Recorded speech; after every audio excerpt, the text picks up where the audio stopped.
पत्नी बनाम पति। एक दिन एक मछुआरा शाही दरबार में एक बड़ी मछली लेकर गया। राजा मछली को देखकर बहुत खुश हुआ क्योंकि मछली उनका प्रिय भोजन था। इसके लिए राजा ने खुश होकर मछुआरे को 50 रुपये दे दिए। उन दिनों 10 टके की कीमत बहुत ज़्यादा होती थी, तो 50 रुपये का तो मतलब बहुत ढेर सारा पैसा। इसी बीच बगल में बैठी रानी कुछ फुसफुसाई। उसने राजा से कहा, आपने इस मछली के लिए 50 टके का भुगतान किया, ज़्यादा से ज़्यादा 20 टके की होनी चाहिए।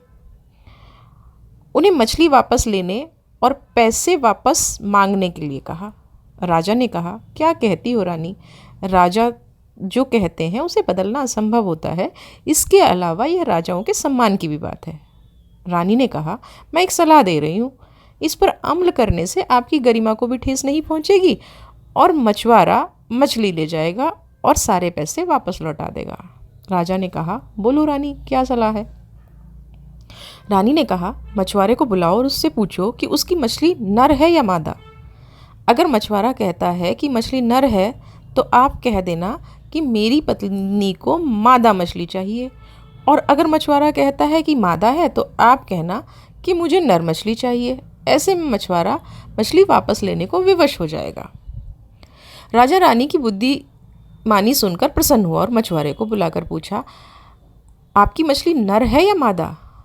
मछुआरा हिचकिचाया और कुछ देर सोचने के बाद बोला, जहाँपना, मेरी मछली ना तो नर है ना मादा, मेरी मछली तो ट्रांसजेंडर है।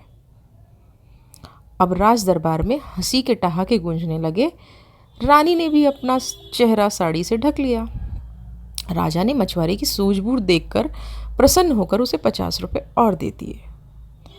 मछुआरा खूब खुश हुआ और बैग में कुल 100 टके लेकर बाहर जा रहा था कि राजमहल के मुख्य द्वार के सामने उसकी पोटली से 5 टके ज़मीन पर गिर गए। मछुआरा उसे उठाता और उसे अपने माथे पर लगाता और चूमता रहा। इसी बीच रानी तो गुस्से से उबल रही थी। रानी ने कहा, जहाँपना, ये मछुआरा इतना लालची क्यों है?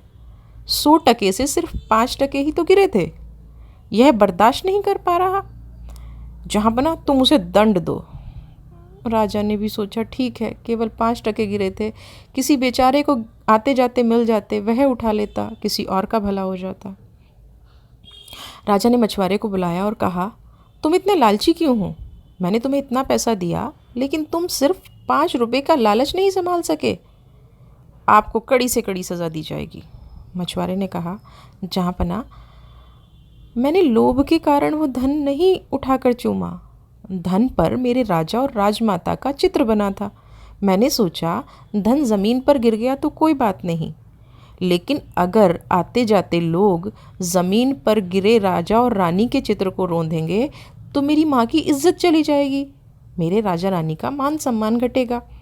तो मैंने पैसे उठाए और माथे पर लगाकर चूम लिया, और मैंने इसीलिए रुककर बार बार इसको प्रणाम किया।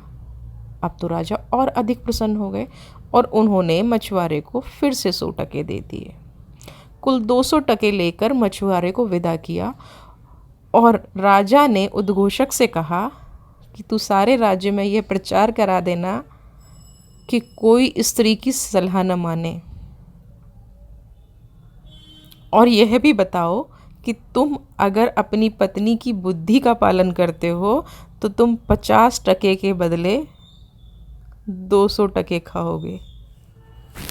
आज की हमारी कहानी आपको पसंद आई होगी। आप अपने इस YouTube चैनल को सब्सक्राइब करें, ज़्यादा से ज़्यादा शेयर करें। ऐसी ही अगली कहानी के साथ मैं आपके साथ फिर से उपस्थित होंगी। तब तक के लिए नमस्कार, शुभ रात्रि, गुड नाइट।